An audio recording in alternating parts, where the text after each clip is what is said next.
The massive alien ships filled the darkness of space like metal mountains. Their hulls gleamed silver under the distant stars as they moved in perfect formation toward the human fleet. Admiral Vextai stood on the bridge of his flagship, watching the battle unfold on the main screen. His forearms moved across the control panels with practiced ease. "Target the human command ships first," he ordered his crew. The Zephyrian Empire had ruled the galaxy for 3,000 years. They had conquered hundreds of worlds and defeated countless enemies. But these humans were different. They fought like wild animals, never giving up even when defeat was certain. The human fleet was much smaller. Only 40 ships faced the Empire's 200 vessels. But 2 of those human ships made Vextai nervous. The UES Nightfall and the UES Shadowhawk were commanded by the 2 most dangerous humans in the galaxy. General Lisa Kane commanded the Nightfall. The aliens called her Baba Yaga because she appeared without warning and struck like lightning. Her ship would vanish from sensors, then suddenly attack from impossible angles. Many Zephyrian commanders had lost sleep wondering where she would strike next. General Maya Cross commanded the Shadowhawk. The Empire knew her as the Boogeyman. She did not just defeat enemies in battle. She broke their minds first. Entire alien fleets had surrendered to her without firing a single shot. Her psychological warfare was so effective that some enemy crews went insane just hearing her name. "Sir, the Nightfall is moving," reported the sensor officer. On the screen, Kane's ship began a strange maneuver. It spun in place, then suddenly accelerated toward the Zephyrian formation at incredible speed. "She is trying to ram us," said Commander Kelnox. "Should we open fire?" Vextai smiled with his needle-sharp teeth. "Let her come. We have planned for this. All ships execute formation Delta 7. The Zephyrian fleet split into 3 groups. They surrounded the charging human ship from all sides. Hundreds of energy beams struck the Nightfall. Its shields flared bright blue, then began to fail. "Direct hit on their main reactor," announced the weapons officer. "The ship is losing power," but Lisa Kane was not finished. Even as her ship died around her, she managed to launch every missile she had. The weapons streaked toward 3 different Zephyrian vessels. 2 exploded in brilliant flashes of light. The 3rd ship was badly damaged. "Impressive," admitted Vextai, "but futile." The Shadowhawk was fighting 12 ships at once. Maya Cross had positioned her vessel in the middle of an asteroid field. The rocks provided some cover, but not enough. Energy blasts struck her ship again and again. "General Cross is broadcasting on all frequencies," reported the communications. "Officer, let me hear it," ordered. Vextai Maya Cross's voice filled the bridge. She sounded calm, almost peaceful. "You think you have won today. You think killing us will break humanity's spirit. You are wrong. Death is not our end. It is our beginning. We will return.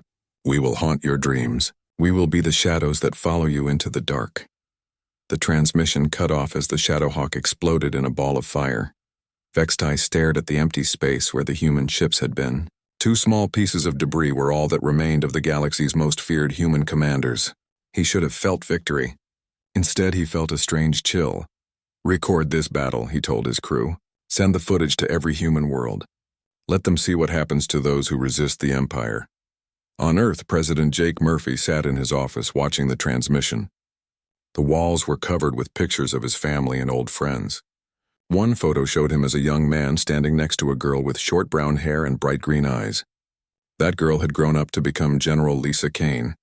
Admiral Helen Brooks entered the room. Her face was pale and her hands shook slightly. "The reports are confirmed, sir. Both ships are gone. Lisa and Maya are dead." Jake closed his eyes. Lisa had been his best friend since childhood. They had grown up together in Detroit, dreaming of exploring the stars. Now she was dead, killed defending a system most people had never heard of. "Sir?" Helen asked quietly. "Should we activate Protocol Omega?" Jake opened his eyes. Protocol Omega was Lisa and Maya's final gift to humanity. They had spent 2 years developing it in secret. Only 5 people in the entire government knew it existed. Even now, Jake was not sure he understood how it was supposed to work. "They planned for this," he said slowly. "They knew they would die eventually.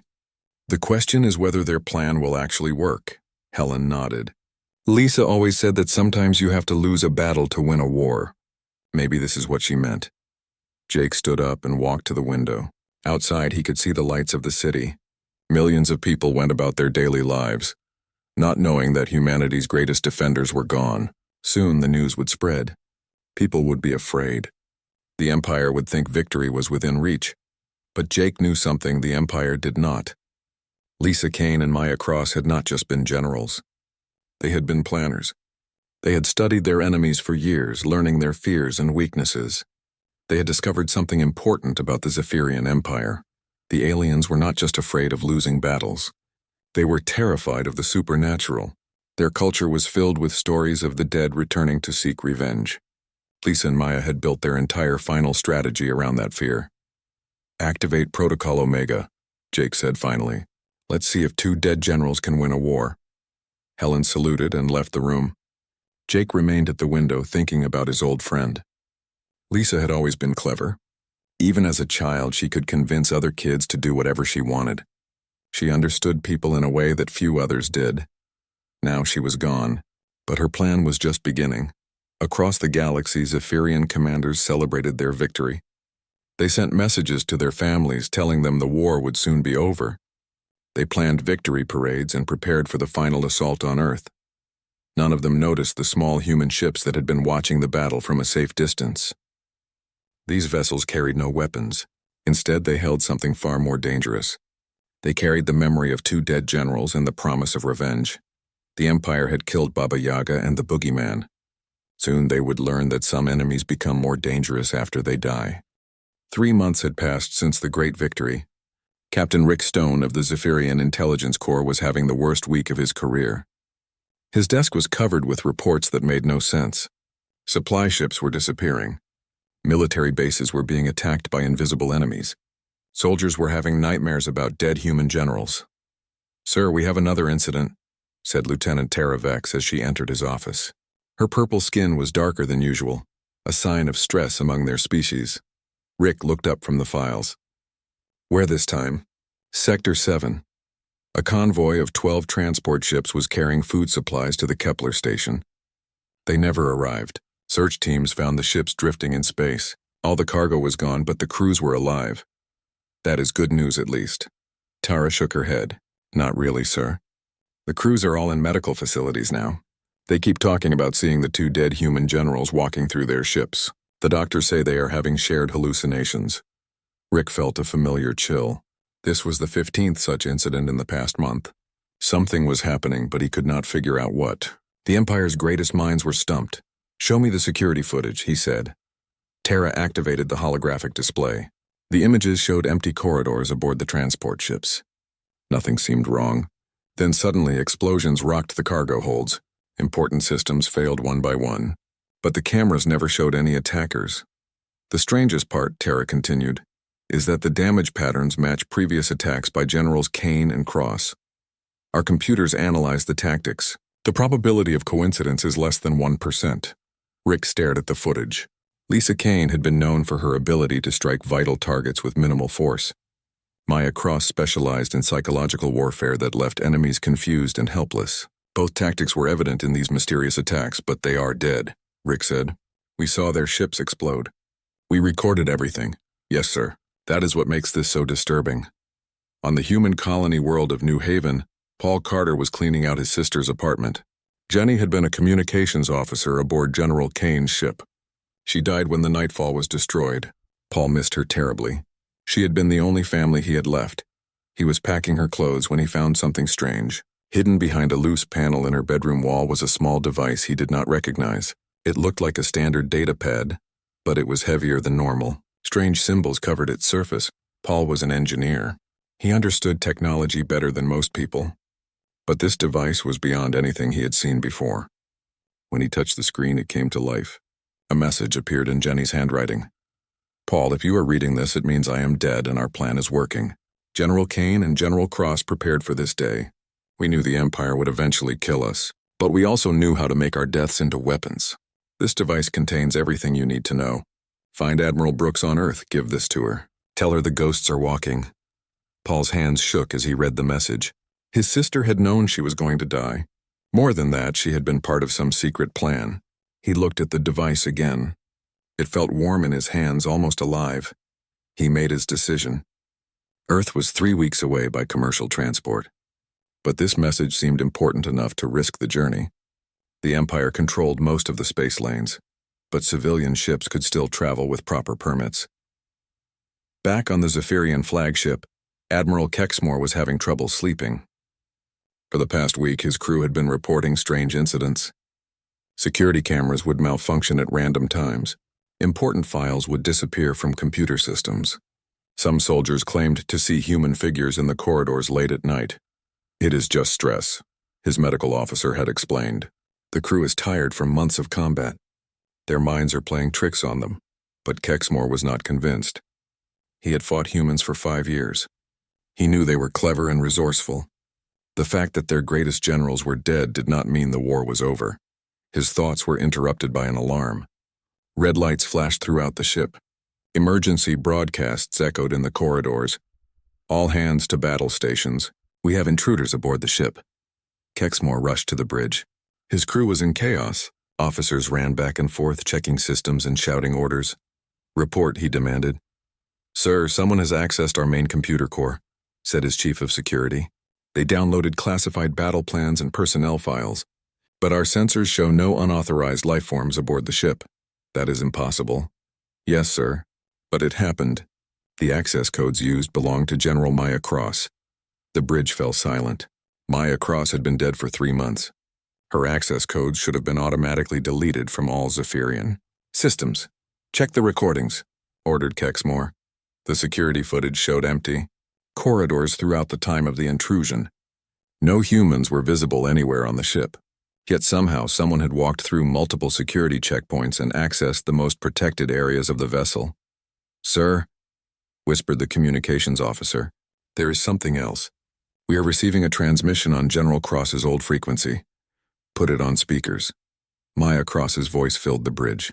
But that was impossible. The human general was dead. Kexmore had seen her ship explode with his own eyes. "Admiral Kexmore," the voice said, "you killed my body, but you cannot kill my purpose. I told you death was not our end. We are coming for you. We are coming for all of you. Sleep well tonight. It may be your last peaceful rest." The transmission ended. The bridge crew stared at each other in terror.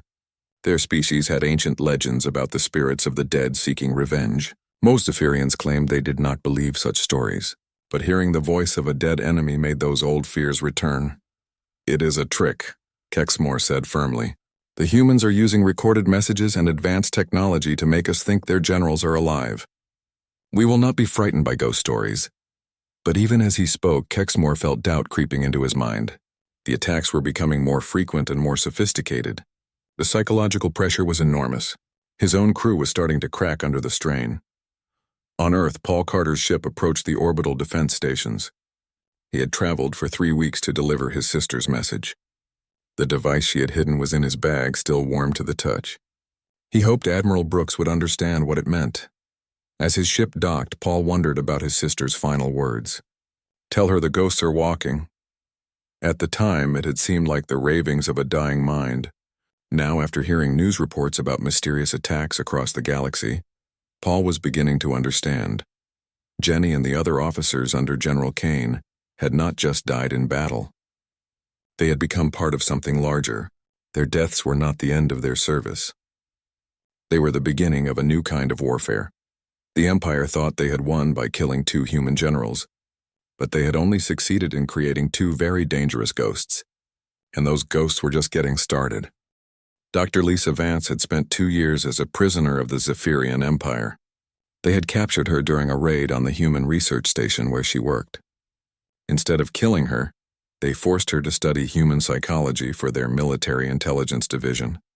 She hated every moment of it, but she had learned valuable things about her captors.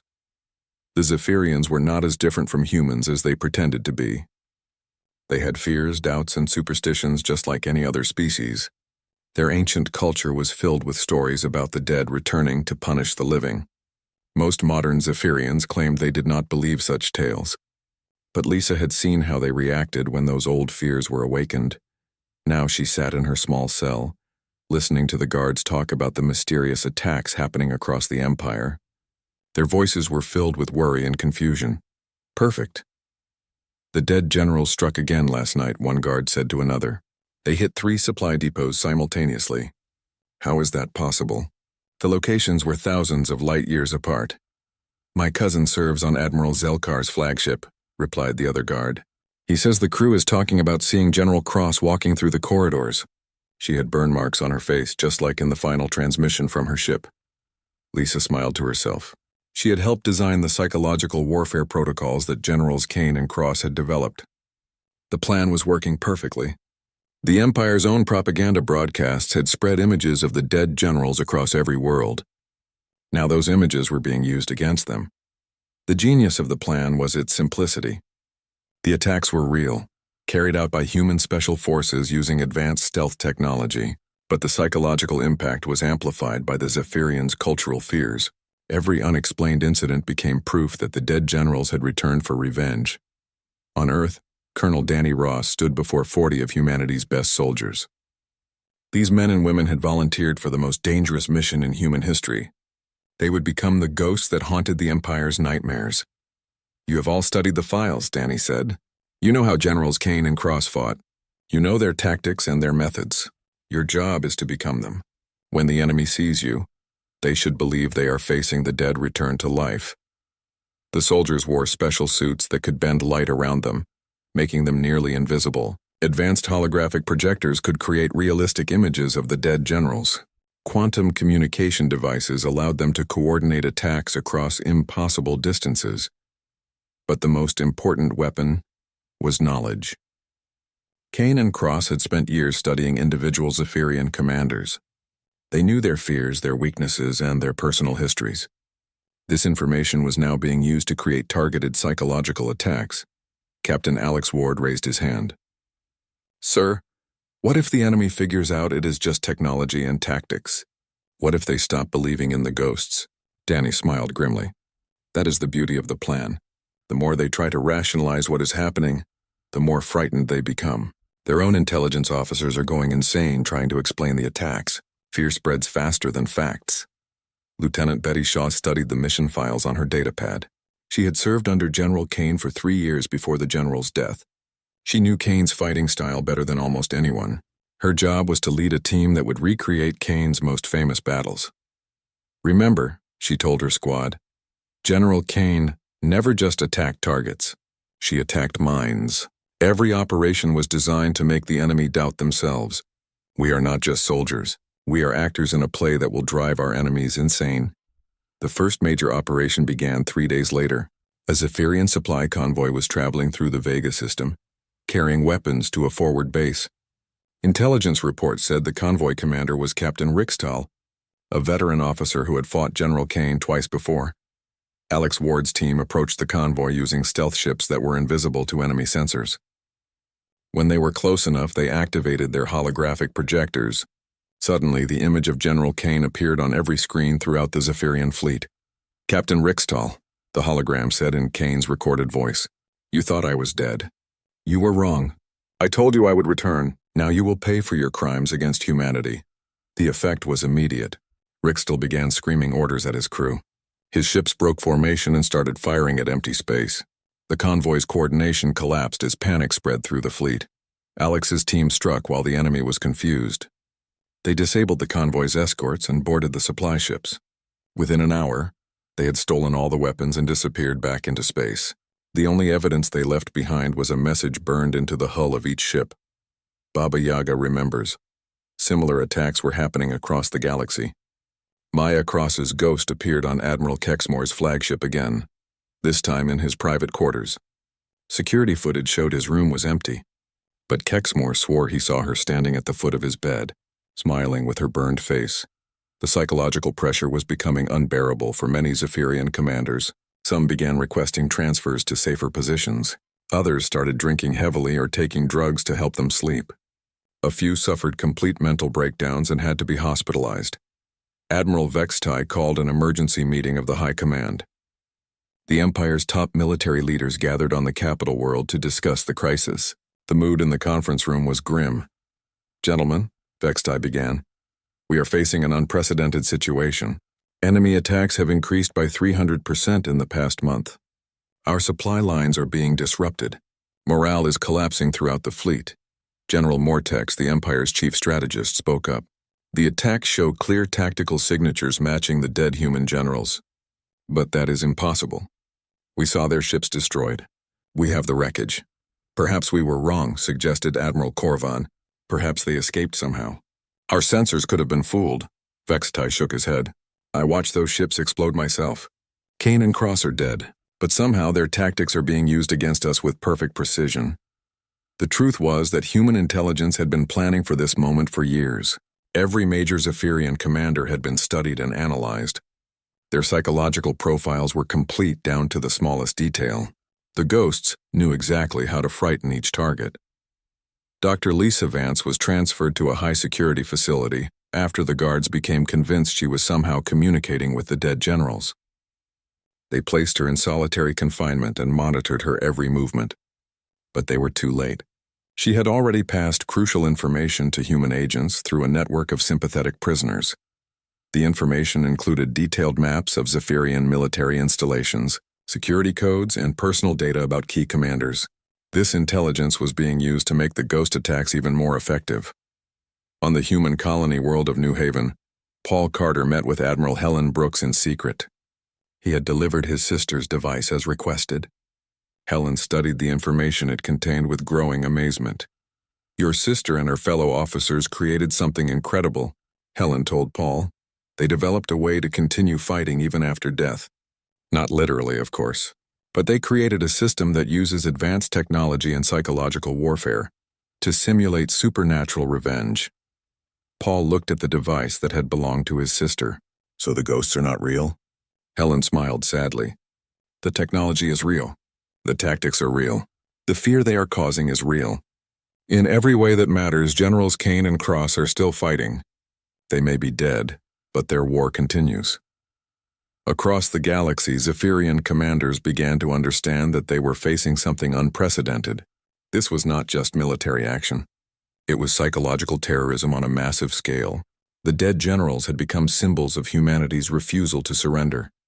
And the worst part was that the attacks were becoming more frequent and more sophisticated. The ghosts were learning, adapting, and growing stronger. What had started as simple sabotage was evolving into a campaign that threatened the very foundations of the Empire. The Zephyrians had killed 2 human generals, but they had created something far more dangerous, a legend that would haunt them until the end of the war.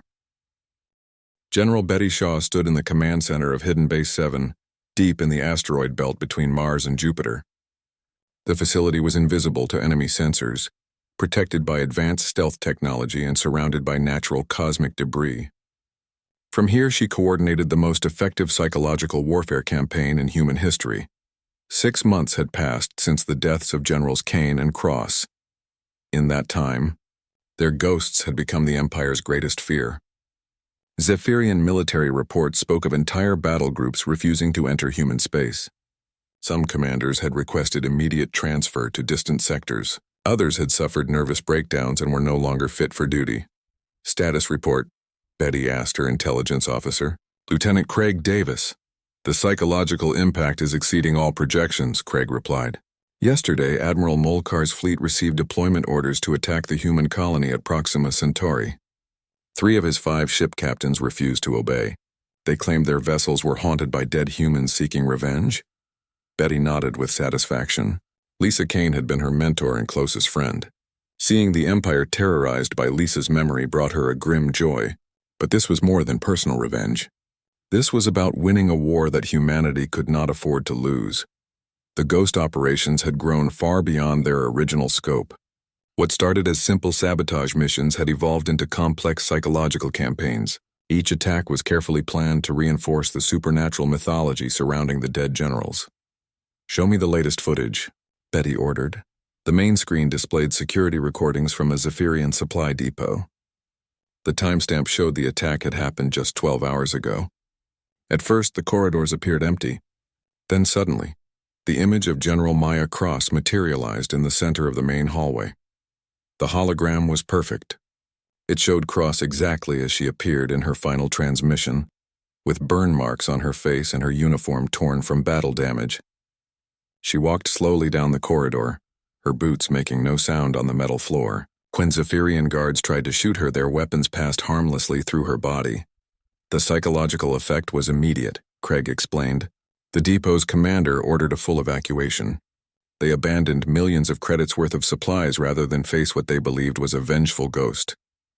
Betty watched as human special forces moved through the abandoned facility, taking everything useful and planting explosives in critical systems. The operation was flawless. But the real victory was not the stolen supplies. It was the growing terror in Zephyrian minds. "How many similar incidents this week?" she asked. 47 confirmed ghost sightings across 17 systems. The Empire's news networks are trying to debunk the stories, but their own reporters are starting to believe.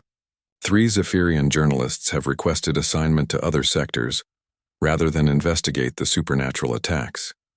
On the Zephyrian capital world, Supreme Admiral Vextai faced the greatest crisis of his career. His office was filled with reports of military units refusing orders, supply convoys abandoning their routes, and commanders suffering mental breakdowns. The Empire's military structure was collapsing from within.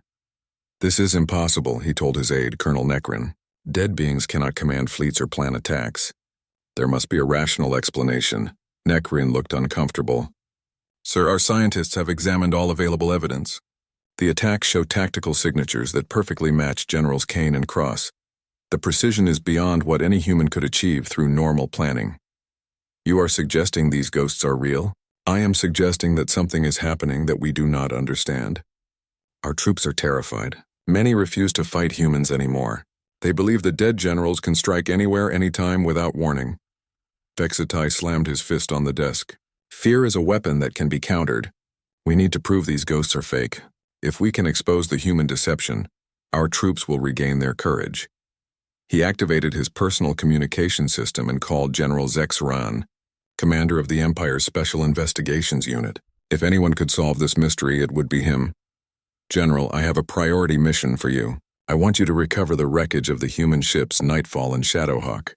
Find the bodies of Generals Kane and Cross. When our troops see proof that these women are truly dead, this supernatural nonsense will end." Zexran accepted the mission reluctantly. He was a logical being who did not believe in ghosts, but even he felt uneasy about disturbing the graves of such dangerous enemies.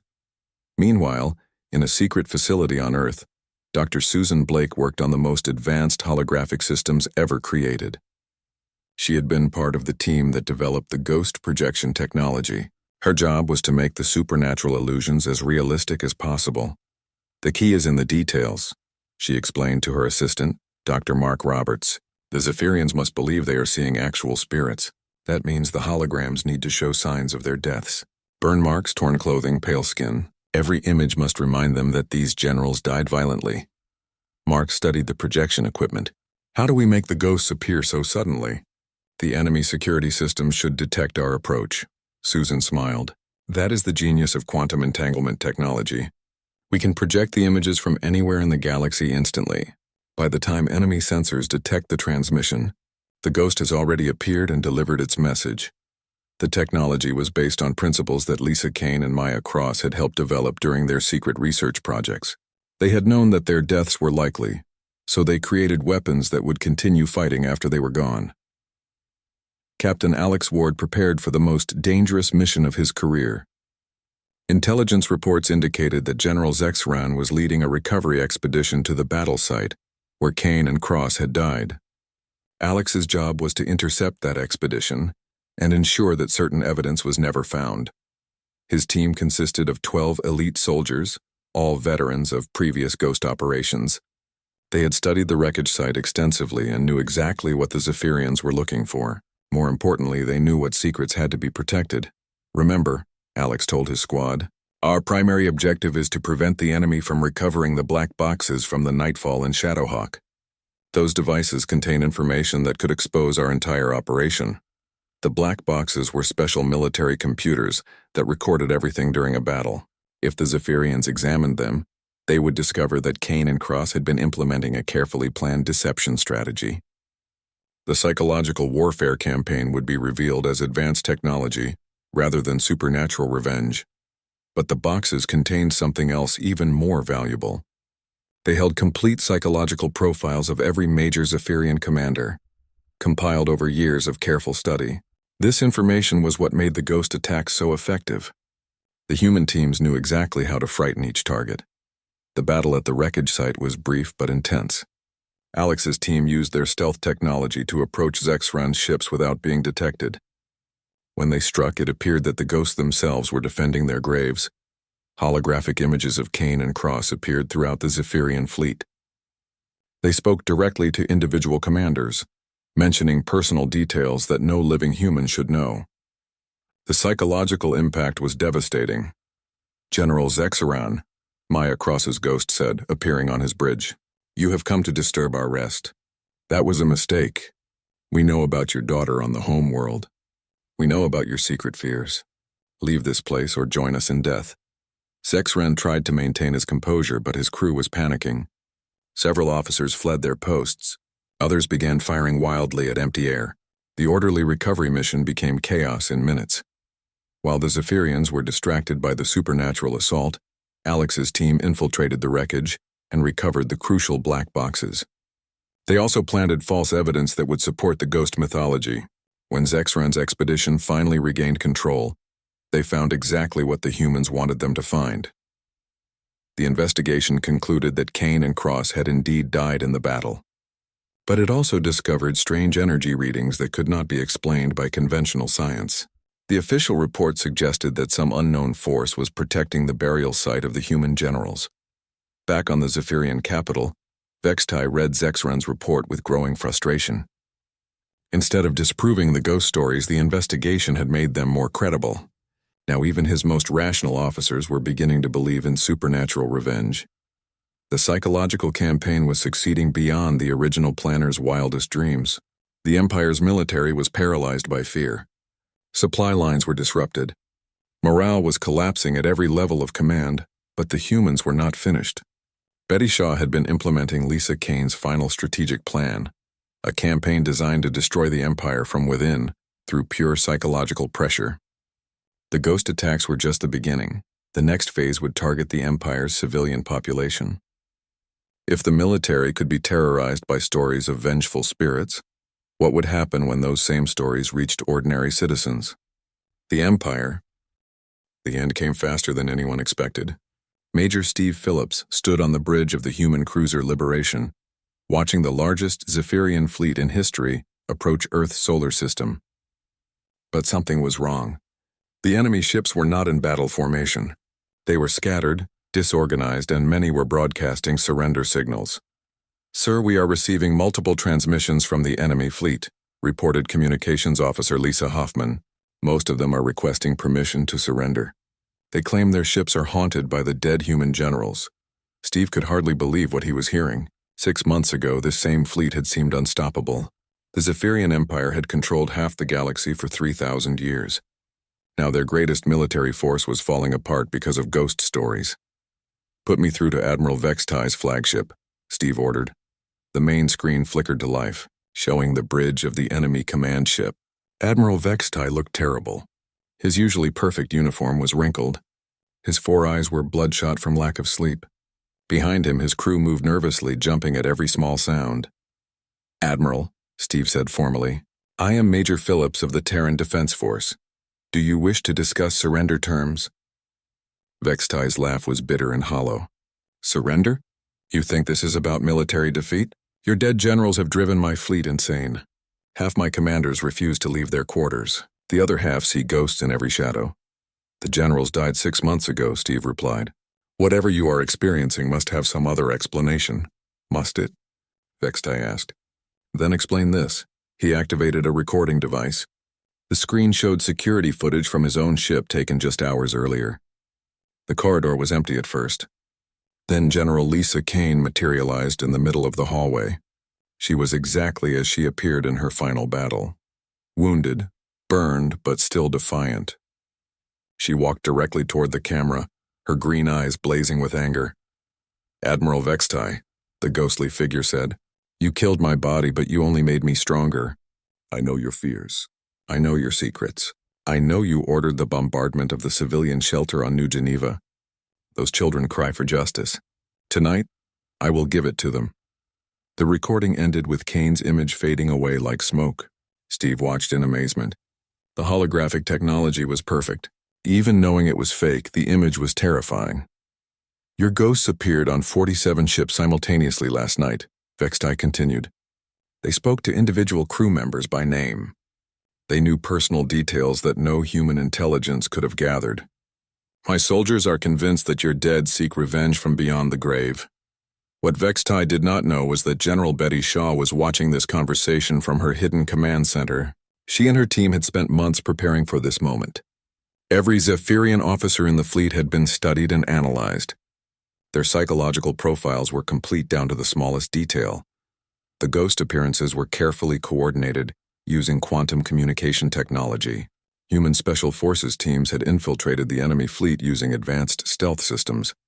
They planted holographic projectors and gathered intelligence about crew members' personal lives. But the real weapon was not technology. It was the Empire's own cultural fears.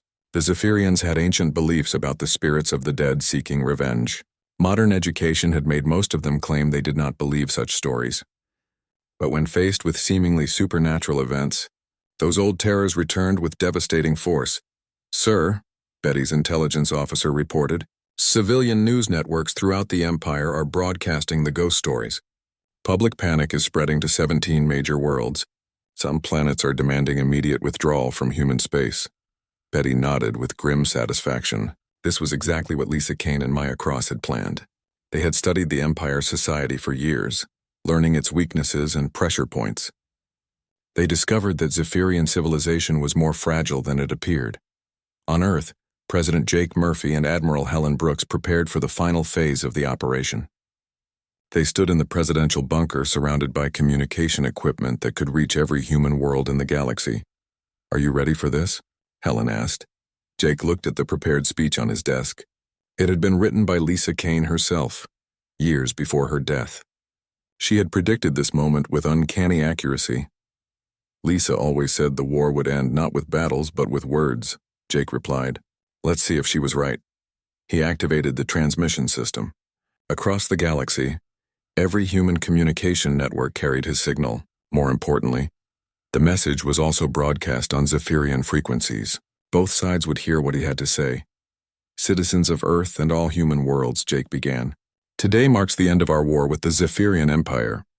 But victory came not through the sacrifice of our living soldiers. It came through the continued service of our honored dead. Behind him, holographic projections of Generals Kane and Cross materialized. The images were based on recordings made before their deaths but enhanced to show their battle wounds. They looked like warriors who had returned from beyond death itself.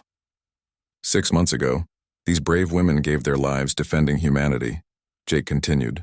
The Empire thought their deaths would break our spirit. Instead, their sacrifice became our greatest weapon. Generals Kane and Cross taught us that some enemies become more dangerous after they die. The holographic Kane stepped forward. Her image spoke words she had recorded years earlier, but the timing was perfect for this moment. Admiral Vextai, she said, her voice carrying across space to the enemy flagship. You believed killing us would end the war? You were wrong.